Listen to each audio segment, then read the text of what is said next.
Good morning and buenos dias, Barnsley Bears. I hope you are having a great week. Today is Thursday, jueves, April 15th, 15 de abril de 2021. Now for the Pledge of Allegiance. Pledge allegiance to the flag of the United States of America and to the republic for which it stands, one nation, under God, indivisible, with liberty and justice for all. Now for our Barnsley Peace Pledge. Repeat after me. I'm respectful, responsible, and ready for success. With effort, I can and I will achieve. I will make this world a better place because I am part of the Barnsley community. Spring is here, and you might be looking outside your window or running around outside and come across a bee. Have you ever thought how bees make honey? Well, let's learn how. It is the product of one of the most intelligent and industrious of creatures, whose miniature society is one of the most sophisticated in the animal kingdom. It's been used in religious and pagan celebrations, and its medicinal qualities have been known for centuries.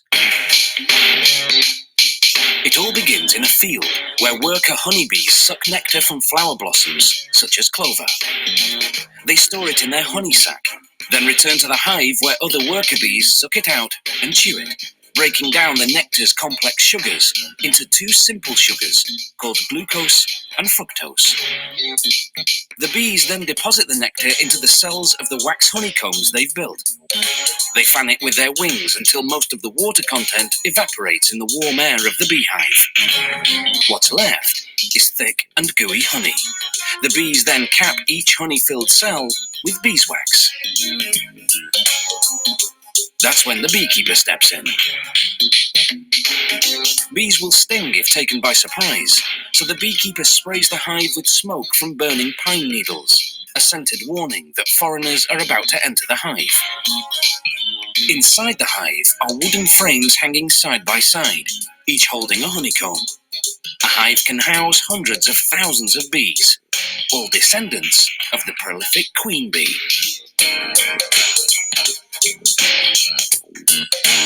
The queen bee lays up to 2,000 eggs per day, creating the workforce needed to feed and protect the colony. But the beekeeper tricks the colony's defenders. He replaces the hive's cover with a device called a bee escape, which smells like cherries. Bees dislike the scent, so most fly to the bottom sections of the hive. Another warning spray, and the beekeeper removes the bee escape. Now, he can escape with the honeycombs.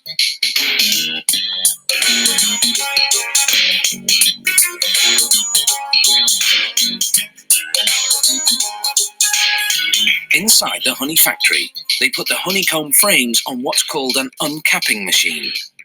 Like a razor, it shaves off the wax caps of the honey-filled cells of the combs. They scrape off the remains manually. Then they set the frames on another machine called a honey extractor. It spins the honeycombs until all the honey is forced out of the cells. Afterwards, they filter the honey to remove any pieces of wax that have slipped through. Then the honey is ready for bottling. Some beehives contain smaller frames designed to produce honey that isn't extracted from the honeycomb. Workers remove the frame and cut the honeycomb into pieces with a heated knife. This seals the wax around the honey inside.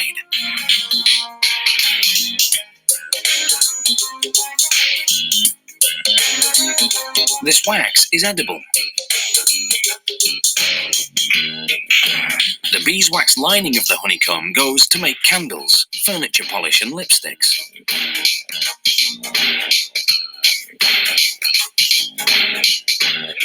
When producers have more liquid honey than they can sell, they simply let it granulate, where it develops sugar crystals that turn hard and white.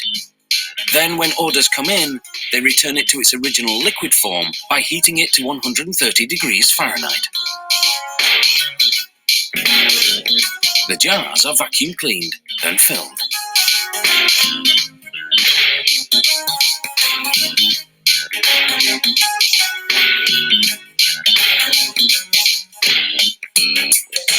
One beehive can yield over 3 kilograms of honey in a single day.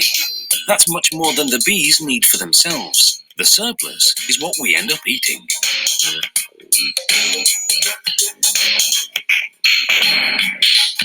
Honey production today is both efficient and humane. For centuries, the only way to harvest honey from hives had been to kill the bees. Then in 1851, an American beekeeper invented a way to get the honey, yet spare the bees. His method, with the removable honeycomb frames, is the one we still use today.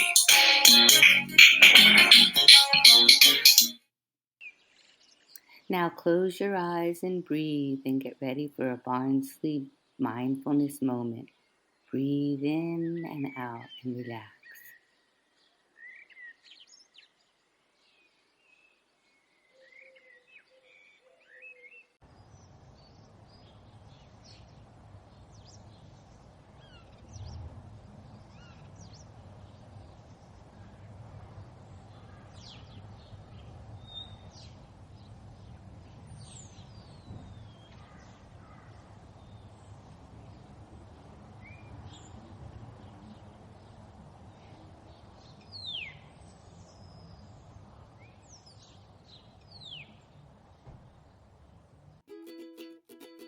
Now for the Barnsley morning messages. We have some birthdays to celebrate today. Sam Silverbrook. And tomorrow, since there is no school, we will celebrate Sofia Lopez dos Santos and Nathaniel Scott. Happy birthday to all of you. Have you been working on Nearpod some this year? Well, Mrs. Barr's second graders work on Nearpod and look at the great drawings they made. Awesome job. Also, in Mrs. Wilkinson's first grade class, they worked on making spring eggs. How lovely. We also have some mystery first graders, Eliana, Maya, and Calvin, for actively participating and working hard. Also Jackson, Isaiah, and Yair for working hard. Good job! Now for the virtual classroom expectations, repeat after me. We are seated upright in a learning position. Estamos sentados bien y listos para aprender. We are focused and pay attention. Estamos enfocados y prestamos atención. We are active participants. Participamos con ánimo. Do your best.